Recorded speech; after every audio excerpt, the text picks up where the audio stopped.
илимий чөйрөдөн, коомдун ар бөлүгүнөн топтолгон адамдар биригип, ошол биздин күнүмдүк жашоо турмушта тынымсыз колдонуп жаткан жазуу сызуу эрежелердин негизги нормалары талкууланып жатат.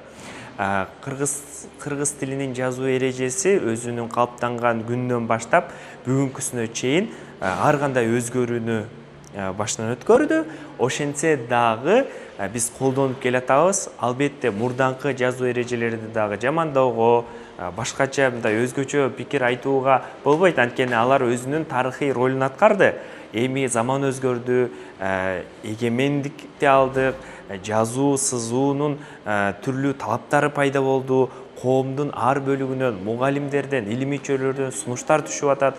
Ошонун баардыгын эске алып, ошол тил институту менен тил комиссиясы биргеликте атайын эксперттердин тобунда жазуу эрежелеринин толукталган, оңдоп түзөлгөн вариантын сунуштап жатат. Дал ошол варианттын негизинде азыр талкуу болуп жаткан кез. Эми албетте 5 кол тең эмес, ар кимде ар кандай ой болушу мүмкүн, бирок окумуштуулар, академиктер өзүнүн мындай салмактуу оюн айтып, бул маселеде ар бирине түшүндүрүүгө аракет кылууда.